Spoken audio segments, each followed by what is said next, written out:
ಕಡೆ ವಿಧಾನಸಭೆಯ ನೂತನ ಸಭಾಧ್ಯಕ್ಷರಾಗಿ ಜಿಎಸ್ ಪಾಟೀಲ್ ಅವರು ಆಯ್ಕೆಯಾದರೆ ಮತ್ತೊಂದು ಕಡೆ ವಿಧಾನ ಪರಿಷತ್ಗೆ ಸಭಾಪತಿಯಾಗಿ ಆಯ್ಕೆಯಾಗಿದ್ದಾರೆ ಸಲೀಂ ಅಹಮದ್ ಅವರು. ಸಲೀಂ ಅಹಮದ್ ಅವರ ಪರ 38 ಮತಗಳು, ಅವರ ವಿರುದ್ಧ 30 ಮತಗಳು ಚಲಾವಣೆಗೊಂಡಿವೆ.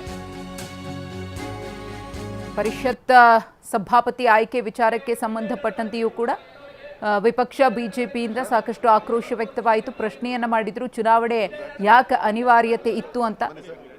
ಸದ್ಯಕ್ಕೆ ಪ್ರಕ್ರಿಯೆ ಮುಗಿದಿದೆ, ಚುನಾವಣಾ ಪ್ರಕ್ರಿಯೆ. ನೂತನ ವಿಧಾನ ಪರಿಷತ್ ಸಭಾಪತಿಯಾಗಿ ಆಯ್ಕೆಯಾಗಿರುವಂತಹ ಸಲೀಂ ಅಹಮದ್ ಅವರನ್ನ ಪೀಠಕ್ಕೆ ಕರೆದೊಯ್ಯಲಾಗಿದೆ. ವಿಧಾನ ಪರಿಷತ್ನ ವಿಪಕ್ಷ ನಾಯಕರು ಬಿಕೆ ಹರಿಪ್ರಸಾದ್ ಅವರು, ಯತೀಂದ್ರ ಸಿದ್ದರಾಮಯ್ಯನವರ ಉಪಸ್ಥಿತಿ ಪೀಠದ ಮೇಲಿದೆ, ಗಮನಿಸ್ತಾ ಇದ್ದೀರಿ. ನೂತನ ಸಭಾಪತಿಗಳಿಗೆ ಶುಭಾಶಯವನ್ನ ಕೋರಲಾಗ್ತಾ ಇದೆ. ಹಂಗಾಮಿ ಸ್ಪೀಕರ್ ಅವರು ಸಭಾಪತಿ ಸ್ಥಾನವನ್ನ ಹಸ್ತಾಂತರ ಮಾಡ್ತಾರೆ ಸಲೀಂ ಅಹಮದ್ ಅವರಿಗೆ.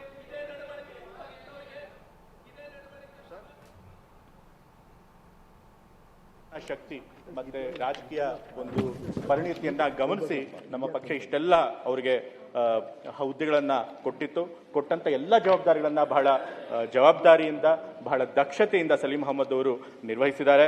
ಮತ್ತೆ ಕೇಂದ್ರ ಸರ್ಕಾರದ ನೆಹರು ಯುವ ಕೇಂದ್ರ ಸಂಘಟನೆ